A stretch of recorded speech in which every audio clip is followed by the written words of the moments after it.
Galw'r cynulliad. I call the National Assembly to order. The first item on our agenda this afternoon is questions to the First Minister, and the first question is from Gareth Bennett. Diolch, Llywydd. What steps is the Welsh Government taking to alleviate road traffic congestion in South Wales Central?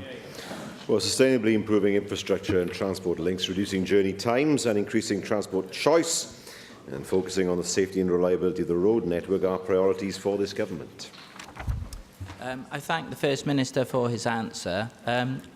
As you'll no doubt be aware, there are major housing developments planned for the edges of Cardiff, which will undoubtedly increase road traffic congestion in the next few years. Of course, we're hopeful that the South Wales Metro will eventually arrive, but in the medium term, are there any steps that the government here could take to alleviate any potential increases in road congestion, which could possibly turn Cardiff into what increasingly road users are saying is a glorified car park?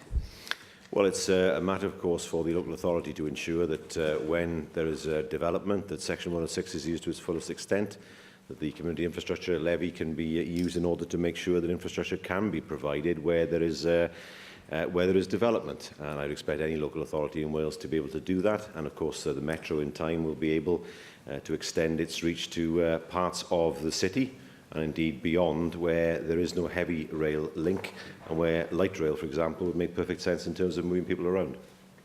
Vicky Howells. Diolch, Llywydd. Does the First Minister agree that the completion of the Cross Valley Link Road in Mountain Ash will reduce congestion in this particular part of South Wales Central, and moreover that it will play an important part in assisting the two-way flow of capital and labour in future economic schemes such as the Cardiff Capital Region? Yes, I do. Transport links are important for two reasons, as the member said. Firstly, to enable people to get to work more quickly, but also to enable investment to flow more easily to communities where investment has been hard to attract in years gone by. So, for me, schemes like the Metro, like the Cross Valley Link are important schemes in ensuring that people and investment can move more freely around. Neil McAvoy. Diolch, Llywydd. First Minister, in Europe, 460,000 people die prematurely each year from air pollution. Worldwide, the figure is 6.5 million. In Wales, thousands die every year, and the World Health Organization lists Cardiff as one of the worst areas for air pollution. Now, Labour's plans for Cardiff include putting 10,000 extra cars on the road. So how is this consistent with the goals of the Future Generations Act, taking into account that those 10,000 extra cars will breathe poisonous fumes all over my constituents? Well, I fully expect, as I said earlier on, that any development should include maximum use of Section 106 agreements of the Community Infrastructure Levy in order to make sure that sustainable transport links are put in place to those developments. It is correct to say that the days when development was driven entirely by the car have come to an end, and it's important that all local authorities in Wales are able to, or do, look at sustainable transport options as development occurs. David Melding. First Minister, I'd invite you to walk through Cogan if you want to really experience poor air quality. It's quite astonishingly bad there. I walk through through Cogan quite frequently. It's clear that we need to reduce the number of needless journeys or journeys that are not shared, so just one occupant driving a car. There are many quick wins we can gain, and that ought to be the other half of our active travel strategy. We've got a good law. We need to start to implement it. Well, firstly, this is a multi-pronged approach. Where there are immense traffic problems that cannot be resolved through public transport, they need to be dealt with. The M4 is such an issue. But we can't rely on car-based transport forever. When the franchise transfers to the Welsh Government, we want to make sure that we have better quality rolling stock on Cardiff suburban lines, the development of the Metro, more light rail in years to come, so that communities that perhaps lost their links years ago to the heavy rail network are reconnected via the light rail network. When it comes to cycling, we are very, very keen to make sure that more cities see cycling not just as a recreation but as a mode of transport. Cardiff has a network of cycle routes. They're not all connected. Other towns and cities don't do so well. It's important for many cyclists that they're not in the same lanes as traffic. Their confidence isn't strong enough for them to do that. So we must do more, of course, through the Active Travel Act, as the member says, to make sure that all modes of sustainable transport are promoted. Cwestiwn 2, David. Question 2, David Ellis-Thomas. Thank you, Llywydd. When did the First Minister last meet with the Prime Minister to discuss constitutional developments in Wales? I met her at the JMC on the 24th of October, and many things were discussed at that time. Could the First Minister now give this National Assembly an assurance that there will be no diminution in its legal powers due to the exceptions to the Wales Bill, the so-called Brexit process, or the unconstitutional questions posed by some Conservative members of Parliament? Could I say, in terms of the Brexit process, there are two things that are vital here. First of all, no diminution in powers for this institution, and of course ensuring that the powers that are in Brussels now are transferred to this institution and to the people of Wales as well. And those are the principles that we continue to pursue through the discussions that we're having with the UK government.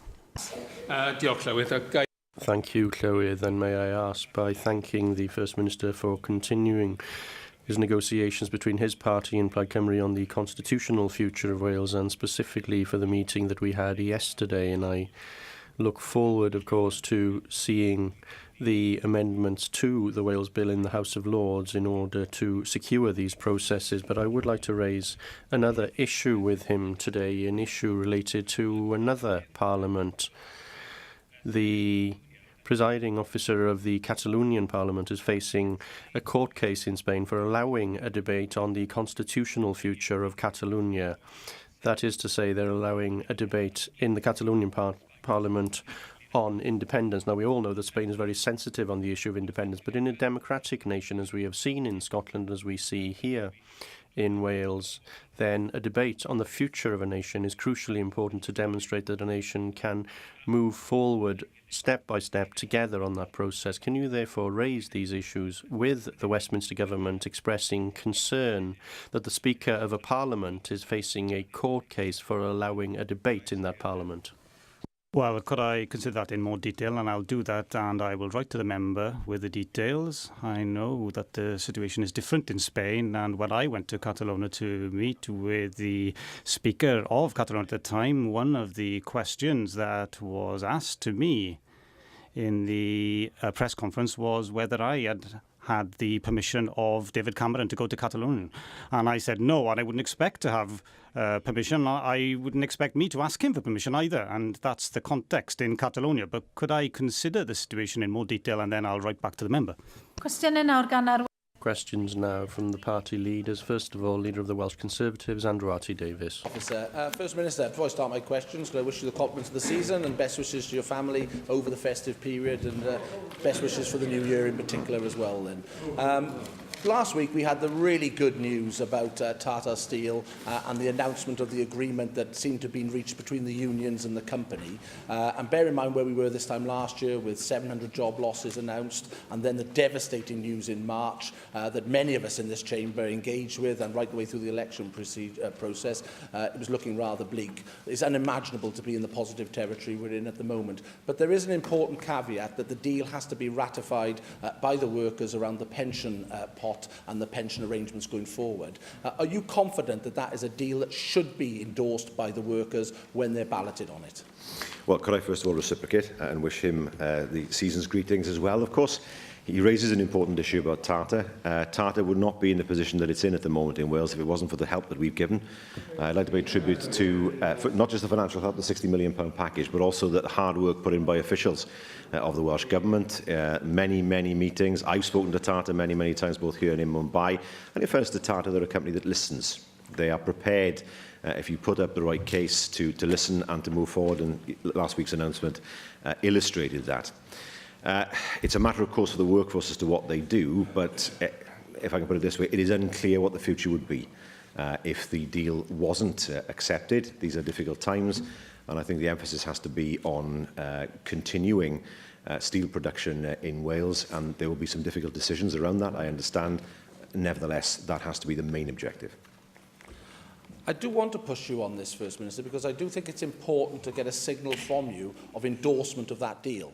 And on the response to my first question, you clearly haven't given that endorsement.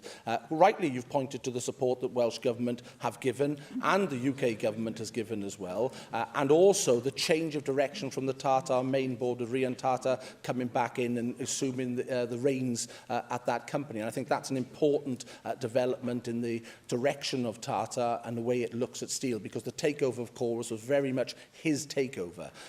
But it is important that you occupy a role here in Wales as the most senior elected politician as First Minister. That deal is on the table. It's a relatively simple question. Do you endorse the deal that's on the table for the workers to vote on? What's the deal? I think it's a very good deal compared particularly to where we were in the spring, when the situation was particularly bleak for steel, the heavy-end steel making in Port Talbot. It is a tribute to all the hard work that's been put in by many, many people that we are in a situation now where Port Talbot particularly can look forward. And certainly, I think this deal is a deal that I can certainly endorse, and a deal that can provide a future for the plant. And thank you for that unequivocal endorsement of the deal. I think that's important to be on the record. As I said, it is the final piece of the jigsaw that does need to the agreement of the workers going forward. But what was important as well in the negotiations were the issues around business rates. And again, I appreciate the comments that you've made on that. That's a very complex area, and that the government were going to engage in discussions with the European Union to see whether there was a possibility of bringing forward a more favourable business rates regime for the Tata operation, which obviously pays business rates to the tune of about £12 million. And this was a direct request to the Welsh Government as to whether it could actually help. But also on business rates, I had hoped that today we might have had an announcement more generally on business rates here in Wales as to maybe an early Christmas present for businesses around business rate relief that have filled postbags of Assembly members across this chamber. Are you able to say whether the government will be coming forward with an enhanced transitional relief programme for businesses here in Wales who have found themselves on the wrong end of the valuations that have gone out before Christmas? Because once we get the other side of Christmas, many of those businesses are going to be in a very, very difficult place. So we'd be grateful to get some clarity as to whether the government are coming forward with an announcement to assist those businesses. Well, this is something that we've been considering as part of the final budget, and an announcement will be made very soon in relation to that. In relation to business rates at Tata, well, the package we put on the table is 60 million. It's equivalent effectively of 5 years free business rates. It goes beyond what we could have offered in business rates in any event. Of course, it's very difficult to offer a business rate relief for one particular business in one particular sector without others asking why they shouldn't have the same thing. So what we have is a package of support that is state aid proof, but is targeted particularly at Tata. I have to say it is important now the UK government doesn't lose sight of the fact that not just Tata but many other industries are saying that energy prices are too high in the UK. And so energy intensive industries will need to see more done in order to help them. We cannot afford to be seen as an economy where we are uncompetitive because of the price of energy. Our energy mix is very similar to many, many other countries in Europe. But because of the obscure nature of what alleges to be an energy market in the UK, it does make the UK more expensive, and more work needs to be done by the UK government in that regard as well.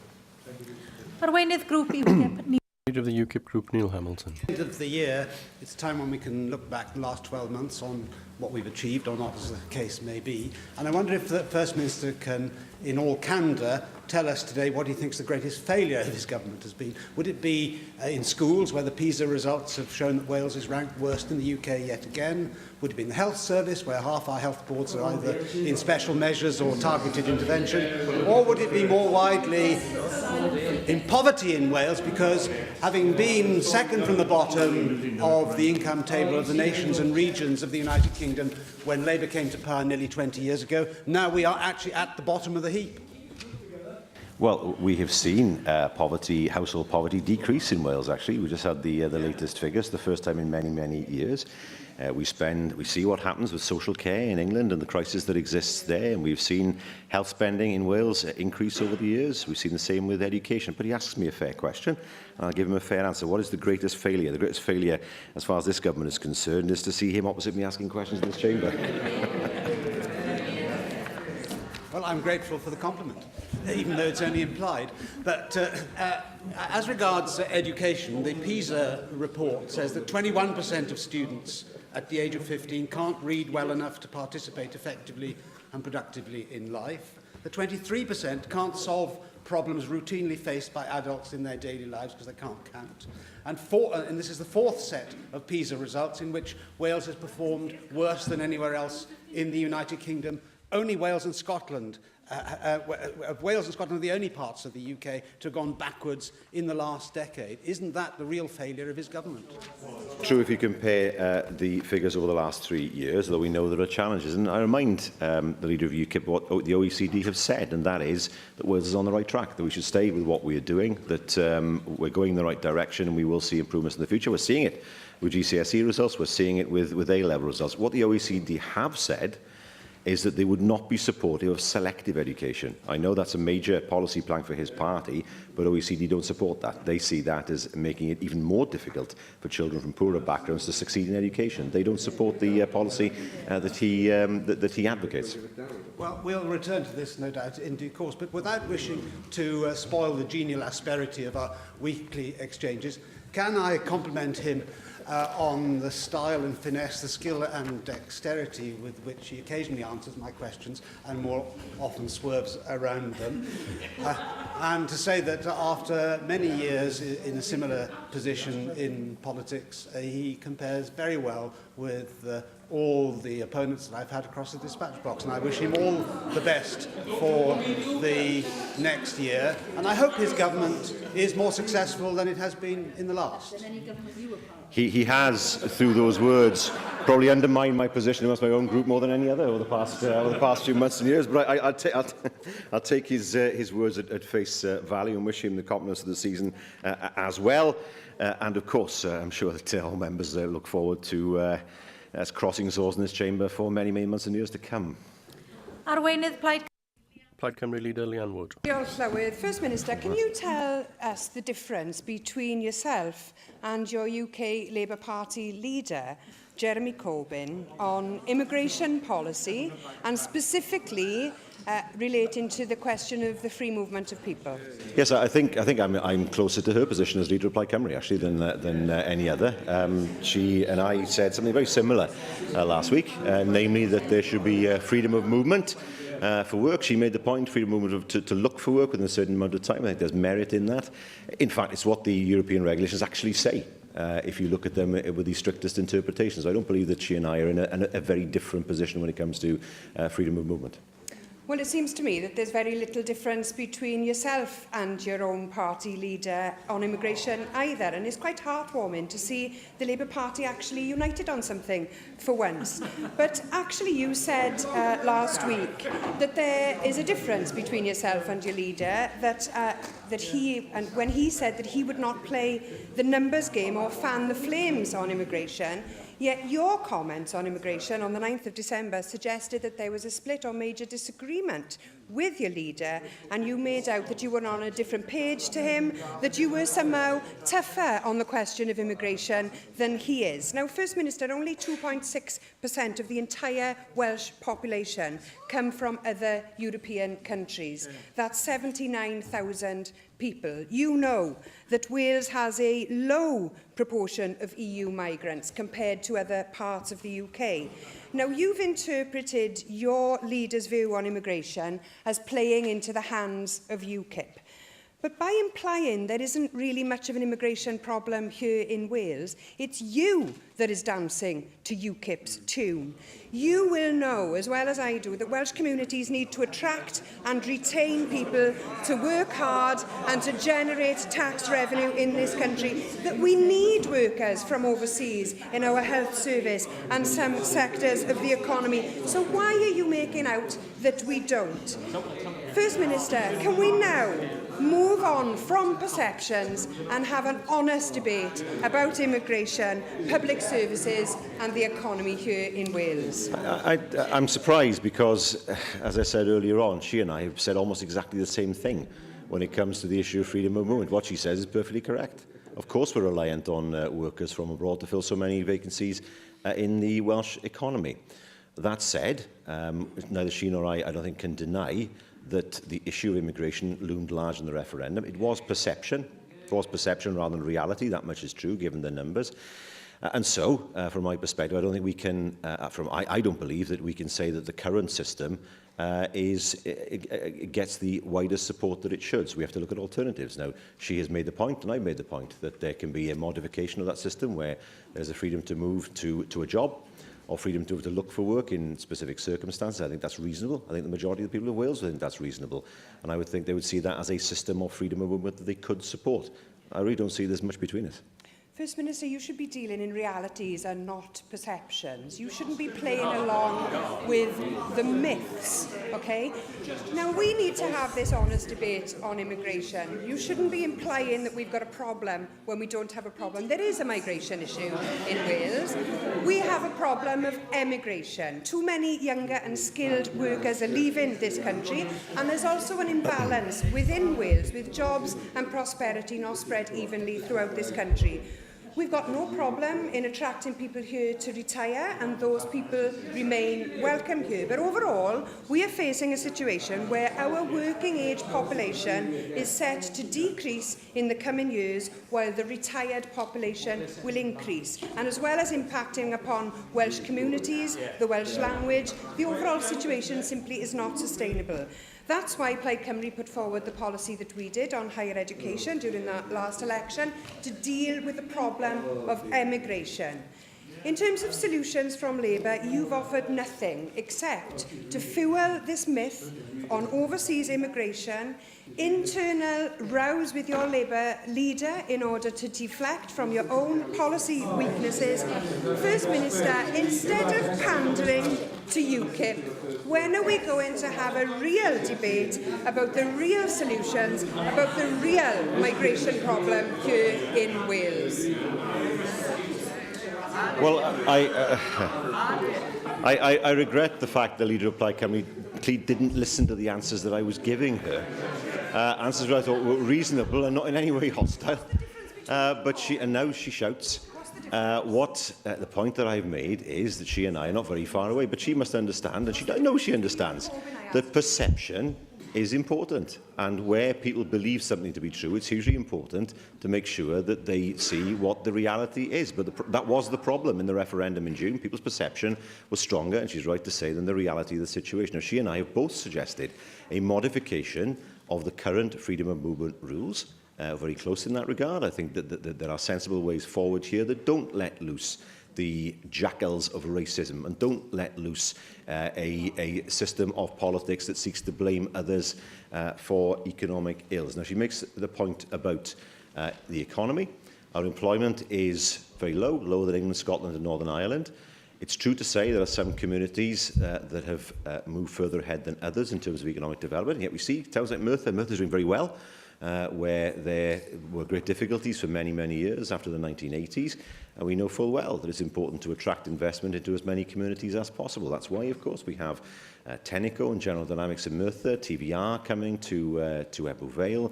These are all significant investment projects that 10, 15, 20, 25 years ago wouldn't have come to Wales. But we've been working hard to make sure that that happens. We know that Wales is an attractive place to come and live, and an attractive place to come and work, and a welcoming place. And we will continue to be an open and welcoming country, whilst considering, of course, how we can make sure that the concerns of some about freedom of movement are addressed, but addressed in a sensible, rational and fair way. Question 3, Mike Hedges. Question 3, Mike Hedges. Presiding Officer, will the First Minister make a statement on progress being made towards achieving the Welsh housing quality standard? Well, all social landlords, including Swansea Council, are on track to meet the standard by 2020. The latest annual statistics show that in March of this year, 79% of existing social homes now meet the standard. It's an 8-point rise over the course of the year, and nearly 18,000 households now live in better quality homes than in the previous year. Thank you, First Minister. Can I congratulate the Welsh Government on the success of reaching the Welsh housing quality standard? And can I also say an example of an ambitious target which has been financially supported, which has improved the lives of many, many people, including many of my constituents? But can the money currently allocated to upgrading council properties, when all have met the Welsh housing quality standard, be allocated for building of new council properties? Well, yes, we're very keen to make sure that more councils are able to build council houses, and we're interested, of course, in looking at every innovative way to increase housing supply. The 20,000 affordable homes target includes local authority on lending to housing associations to enable them to develop. The advantage of that, of course, is that the local authority can borrow from the Public Works Loan Board at a lower rate than will be available from traditional lenders. There are examples of partnership between local authorities and housing associations as well. And we've moved a long way from the day when local authorities couldn't build council houses. It's important that local authorities are able to provide for their populations, and importantly, that the accommodation that's provided is of the best standard possible. Bethan Jenkins. Thank you. No one would doubt the fact that the Welsh housing quality standard is ambitious, and I would be supportive of that. But as Assembly members, we continue to receive a number of complaints about social housing services, for example, that work isn't done in a timely manner, that there's a poor response from some of the housing services in the context of the fact that it's the winter months and people are waiting a long time for works to be carried out. So is there any survey that you as a government have issued to ensure that every housing association is working effectively to ensure that people are more content with the services that they receive in this area? Of course, as a government, we expect housing associations to ensure not only that they build, but that they maintain the houses as well, and ensure that the houses are in a good condition. And sometimes there are complaints. I've had the same thing as she has, and of course the complaints, in my experience, are dealt with in quite a fast way. But we're aware that the quality standard are ensured when houses are built, and of course when they are maintained throughout the lifetime of those houses. Well, in 2012, which was when the standard was supposed to have been achieved by all social landlords, the Wales Order Office said the main shortfall in meeting the standard was in areas where tenants voted against proposals to transfer. Your then Housing Minister subsequently stated that 3 authorities hadn't got realistic business plans and had to resubmit new ones, which were approved by a subsequent minister. Given that the borrowing limits for housing set where, as a part of the agreement to exit the housing revenue account, left an estimated borrowing headroom across all authorities of just 471 million to achieve a Welsh housing quality standard, how can that be achieved to the standard originally intended, with the additional bits about wider community regeneration, when that only leaves estimated borrowing Wrexham 118 million, that's good, Swansea 74, but Flintshire only £25 million under that headroom established? Well, we expect the affordable homes target to be met in a variety of ways, whether that's through local authorities, through housing associations, through partnerships, of course, between the two, and other ways to see where it's possible to intervene in the local market to make sure that there's a sufficient supply of housing, particularly in rural areas. All these things are under consideration as we look at innovative ways of dealing with this issue. But what's important as well, of course, is as we make sure that there are more affordable homes available, that we don't see the plug being kept out of the bath at the other end and those homes being sold. You can't possibly reach a target of 20,000 affordable homes if you're selling, if you're building with the one hand and selling with the other, which is why, of course, we're earning the right to buy. Question 4, Jenny. Question 4, Jenny Rathbone. Will the First Minister have a statement on the pace of change needed for transforming rail services? Well, rail infrastructure has not devolved. Following years of underinvestment, we are taking steps to address this where we can through our procurement of the Wales and Borders franchise and the Metro. But it's true to say the UK government must do more to invest in Wales or devolve power and funding so that we can. Given that Network Rail has said that it's going to take 28 years to bring the rail industry up to the standard required in Wales, which seems to me much too long, given in the light of the discourse we had about road congestion earlier on. I'm pleased to hear you mention the importance of light rail in that context. And I just want to looking at the South Wales Metro, I just want to look at how light rail can run much closer together, which means trains can slow down and accelerate much more quickly, which means journey times from, say, Merthyr would be reduced from over an hour to 40 minutes, which is competitive with the car. So I want to have some understanding as to how vehemently the Welsh Government is proceeding with light rail for the South Wales Metro, which seems to me will deliver the outcomes that we want. Yes, the Metro will be a mixture of light rail, heavy rail and faster bus services. There will be some lines that will be more appropriate for light rail than others. I need to add at this point that I want to be absolutely clear to the trades unions that if we move towards light rail in some valley lines, that is not a reason to cut jobs. In all terms and conditions, we absolutely know that it's hugely important that those who are working on those lines now have the same terms and conditions in the future as they do now. Ken Skates is not Chris Grayling. Thank you for that comparison, I don't think, but there we are. And we want to work with the trades unions in that regard. But of course, the advantage of light rail is its ability to extend into parts of not just Cardiff, but other valley communities where heavy rail is not going to go because of cost and because of topography. The Metro that we've foreseen is one where we have a combination of fast transport options that form part of that. We can't wait for Network Rail to get its act together. We've had issues with Network Rail where it's not clear that they actually know what the condition of the asset is or whether there's a proper survey. Well, one's been done for 25 years, but we want to make sure that we get on with the Metro to serve our communities as quickly and as efficiently as possible. Lloyd. Diolch, Llywydd. Aware of last week's announcement by the UK Transport Secretary, Chris Grayling, as you mentioned, with regards to joint management teams for rail franchises, and also that the new Varsity line between Oxford and Cambridge, announced in the autumn statement, will be designed, constructed and run by a new body called East-West Rail, totally separate from Network Rail. So, following that announcement, do you agree there is scope to develop a different model for railway management here in Wales by establishing a Welsh version of East-West Rail, and where funding decisions around railway infrastructure would be made here in Cardiff and not in London? And if so, given recent announcements, will you step up efforts in making the case to the UK government with regards to the devolution of the management of the railway? I think it's pretty fair to say we've been relentless in that regard. We have 9% of the track. We don't get 9% of the investment. Another issue that we have been pursuing with vigour with the UK government is that the situation that currently exists in the Wales Bill, where it will not be open to the Welsh government to consider a public sector agency to run the railways, but the Scottish government will be able to do that, which is clear discrimination, bluntly, if you want my view on it. So, from our perspective, it would be far easier if the track and the operators were dealt with in the same way, the same organisation. It's too easy for the bodies responsible for the track, Network Rail, and the operators to blame each other when there are problems. Far easier to have an integrated system rather than the fragmented one we have at the moment. Question 5. Question 5, Steffan Lewis. Minister, provide an update on efforts to secure a review of the mine workers' pension scheme surplus. Yes, as I indicated in the Chamber last month, we do acknowledge the need for proper, safe and well-managed arrangements for this pension scheme. Pensions are not devolved, but we have pressed the UK government on this and we continue to do so.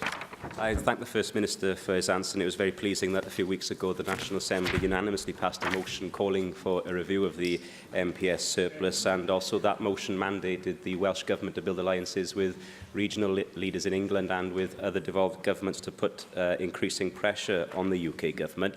Can he give assurances that that mandate that he's been provided with by the National Assembly will be furthered in the new year, and that this will be a priority for his government in 2017? Well, a letter was sent in June of this year to Amber Rudd. We were in contact with UK government officials this morning. Their position is essentially unchanged. The difficulty is that the trustees haven't raised any issues with the UK government about wishing to change the current process. So there will be a need to ensure that the trustees are happy with any changes, as well as, of course, the UK government. Rhiannon Passmore.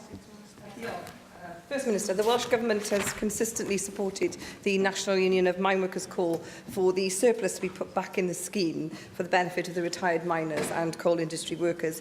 Mr Ken Sullivan, who has collected a petition with 8,000 names from my constituency, worked in Oakdale Colliery near Blackwood for 24 years. And the people of Islwyn, like my grandfather and my great-uncle, as so many in the South Wales valleys, worked in hard and dangerous conditions, often to the detriment of their health. What further representations, then, can the Welsh Government make to the UK Tory Government in denial for them to play fair with Welsh miners? Well, there is a duty, I believe, on the trustees to make sure that they explain to the pension scheme's members exactly what they are doing, so that members of the scheme feel content and feel that the scheme is treating them fairly. So there is an emphasis on them to do that, but we will, of course, continue to press the issue with the UK Government, as we have been doing since June, at the very least. Nick Ramsey. Thank you, Presiding Officer. And Stefan was right when he said that the whole Assembly in that debate has backed the Welsh Government's position on this. It is important that the former mine workers' pensions are protected and that there are arrangements with the UK Government which are transparent and fair. What discussions have you had with the UK Government regarding the need for them to continue to guarantee the pension fund? And with regard to the surplus, it does look as though the surplus sharing arrangements have benefited the government more than they have the mine workers over the last few years. So what discussions have you had on this, and have you made clear that this isn't just the Welsh Government speaking, this is the National Assembly as a whole which is making these points? Well, those inquiries were made this morning. As I've said, the UK Government has taken note of the view of this National Assembly. The particular arrangements that revolve around the pension scheme mean that, yes, indeed, it's right to say the UK Government does get the benefit of any periodic surplus in the scheme funds, and we have made the point that we believe that that surplus should be recycled back into the scheme for the benefit of its members rather than to the UK Government. Cwestiwn 6. Question 6, Hugh Anker Davis. Discussions has the Welsh Government had with the UK Government regarding the Heathrow rail link or spur? Well, international connectivity via Heathrow is important to Wales's economy, and in early 2016, Network Rail consulted on plans to improve rail links to Heathrow. In response to this consultation, we welcomed the journey time reductions the proposed rail link would offer. I thank the First Minister for that answer, and as he knows, the Reading Heathrow rail link will hugely improve access to Heathrow Airport for leisure and business travellers from South Wales and the South West and the West Midlands and many other areas. It will reduce travel times by down to around 26 minutes, reduce carbon and transport more people onto the rail and away from private transport. But it's also true that 1.3 million people have jobs with a foreign-owned firm which are facilitated through travel through Heathrow, and 8.8% of those live in Wales. It's the biggest proportion of any part of the UK. So, in future discussions with the Prime Minister, but also the Secretary of State for Transport and the UK Government, could he ram home the importance of this rail link? Regardless of Heathrow capacity expansion, this rail link, this spur, could deliver for people, for Wales, in very short order. We understand that the decision is going to be made sometime in early 2019. Let's make it the right decision, because bold government is good government, as we have shown with Cardiff Airport. Well, indeed, I mean, Heathrow is by far the busiest airport in the UK. It'll continue to be that way. Its geography demands that it would be that way. Gatwick is just too far from most communities in the UK to get to the same level as Heathrow. But it's hugely important that, building on the theme from earlier on, that people feel that there are viable and seamless public transport options for them, rather than getting off in Reading and onto the rail air coach in Reading. Hugely important that people can get into Heathrow Airport in the most seamless way possible, and that will encourage more people out of their cars and, of course, will help congestion around the airport. Russell George. The expansion of Heathrow Airport is undoubtedly a major boost for trade and tourism in Wales. Now, in contrast to the Scottish Government, the Welsh Government seems to have failed to attract much of a positive boost for Wales in return for the Welsh Government support for the expansion. In a memorandum of understanding to the Scottish Government, the Scottish Government secured 16,000 new jobs, 200 million construction-related spend in Scotland, 10 million route development fund, and landing charge discounts. Now, do you regret not securing a similar memorandum of understanding as your Scottish counterparts managed to achieve? We looked at the memorandum. We're not sure exactly what it delivers, actually. There are words in it, but in terms of actions, it's not clear at all. I mean, it's not possible in terms of procurement to designate a certain amount of money for procurement to Scottish firms. That goes straight against the procurement rules.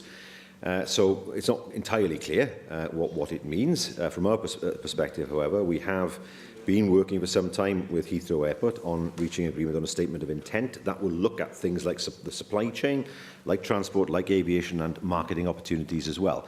The issue of landing slots is not particularly relevant to us. It is much more relevant in Scotland, that's true.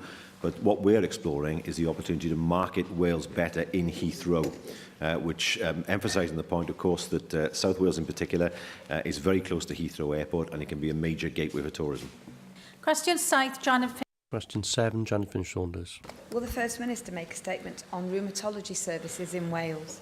Yes, through the Development Directive for Arthritis and Chronic Musculoskeletal Conditions, we continue to raise awareness and support people to reduce their risk of these conditions and where they do occur, to assess, diagnose and provide ongoing care as locally and as quickly as possible. Thank you. First Minister, the Rheumatology in Wales, the State of Play report, has found that referrals for diagnosis to rheumatology departments has now increased by 66% since 2012. Yet, just 22% of patients diagnosed with rheumatoid arthritis were seen by a specialist within 3 weeks. 35% found it difficult to get any appointment, and 20% have waited over 2 years to begin treatment. A significant number have now resorted to paying for a private consultant for diagnosis as a result of NHS waiting times in Wales. What immediate action will you now be taking to ensure that your health service complies with NICE guidance and that arthritis sufferers in Wales are no longer let down by this Welsh Labour government? Well, I have to say, in 2015 to 16, where there is the latest available data, there were just under 94,000 rheumatology outpatient attendances across Wales. 24,800 were new attendances, the remaining were follow-ups. 2,300 outpatients didn't attend their appointment, which is never obviously helpful in terms of being able to organise the service. At the end of October, there were 14 people waiting over 36 weeks for an appointment. Of these, 2 were waiting for a first outpatient appointment, both in Cardiff and the Vale. So yes, some people, it's true to say, from those figures, have waited longer than we would want, but the vast majority of people get seen as quickly as possible. Bear in mind, of course, that rheumatoid arthritis is not that easy to diagnose. There are many other conditions that GPs will tend to look at first before looking at rheumatoid arthritis, before the blood test are then conducted looking at the, I think it's called the rheumatoid factor as far as rheumatoid arthritis is concerned. So it's not that easy to diagnose as a condition, but we want to make sure that people are, that GPs are more aware, of course, of the need to refer, and ultimately, of course, that people get treatment as quick. Well, first of all, diagnosis, because the earlier the diagnosis, the better for rheumatoid arthritis, and ultimately, of course, the right level of treatment for them. Rhina Piorwerth. Thank you, Llywydd. Very often people link arthritis with older people, but it is something that can affect people from all ages. Wales is the only nation in the UK that doesn't have a paediatric rheumatology service, although patients from North Wales can be treated in Alder Hey Hospital in Liverpool. Does the First Minister believe that Wales should be able to offer paediatric rheumatology services? It is true that rheumatoid arthritis can strike anyone at any age. It's not something to do with things wearing down, but the body attacking itself, autoimmune disease. We have to be careful here. I don't want to see people having to come from Anglesey to Cardiff, for instance, to a national centre. So the geography of Wales indicates that it's important that people can have treatment as close as possible to their homes. I apologise for a similar question, but First Minister, with around 400,000 children living in South Wales, the fact that the region is still without a dedicated multidisciplinary paediatric rheumatology service is shocking. Currently, services are being provided part-time by an adult rheumatologist, but there is no formal clinical network or adequate multidisciplinary input. what plans does the government have to establish a tertiary paediatric rheumatology service in South Wales? Much of it depends, of course, on the throughput of patients as to whether a unit could be specialised enough. It's the old question we always face to be effective. But what I'll do, both as far as the member for Ynys is concerned and the regional member, is to write with further details about paediatric rheumatology to explain why the situation is as it is. Question 8, Mohammed Ashkar. Question 8, Mohammed Ashkar. Officer, how will the policy contained in Welsh Government's Taking Wales Forward programme contribute to alleviating persistent poverty in Wales, please? Well, job creation, closing the education attainment gap and improving skill levels are our key priorities, and they represent the most effective levers at our disposal to tackle poverty in Wales. Thank you for that answer, First Minister. I recently visited the Jamia Mosque, Newport, which is the largest in Wales at the moment, with the Director of Princess Trust Cymru, Mr. Philip Jones, to raise awareness of the work the Trust does to help young people in most deprived communities to fulfill their potential in their lives. Since your government is phasing out the Community First program, will you advise this Assembly what consideration you are giving to using the programs of organizations like the Princess Trust Cymru, which has a proven track record of a great success in alleviating persistent poverty in Wales in meeting Wales government anti-poverty objectives? Well, I mean, we're looking at new ways of working and working with organisations who have proven experience on the ground without losing, of course, the expertise that already has been built up over the years through Communities First. It's heartening to see that the number of households in poverty has dropped in Wales for the first time for some time. That is an indication that what we are doing in terms of enabling people to have the skills that they need for the future, in terms of attracting investment into Wales, are beginning to bear fruit. And now, Don Bowden. 9 Don Bowden. Diolch, Lawrence. And will the First Minister make a statement on the Welsh Government's strategy to promote tourism in Wales? Well, it's now 3 years since the launch of the Strategy for Tourism, 2013 to 2020. That sets a target of 10% growth in real terms in respect of overnight visitor expenditure in Wales by 2020, and we are on track to exceed that growth target. Thank you, First Minister, for that answer. Every opportunity that I have, I try to take to promote the benefits of tourism in Merthyr Tydfil and Rumney, particularly around our rich industrial and social history.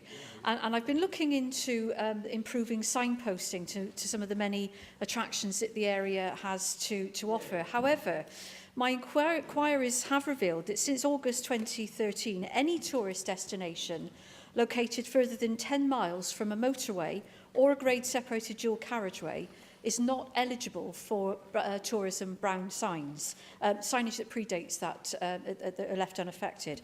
Now, I recognise that there is a need to manage any proliferation of signs, but it does seem illogical to me that those attractions which are not immediately off the main highway into South Wales, i.e. the M4, which could benefit most from promotional signage, are not included, whereas those which are signed already enjoy the advantage of being located near the highway, i.e. within 10 miles. So could I ask the First Minister to look into the possibility of revised criteria which would allow greater flexibility over the location of tourism signage, so that areas like Merthyr Tydfil and Rumney are not further disadvantaged because they are more than 10 miles away from the nearest motorway link?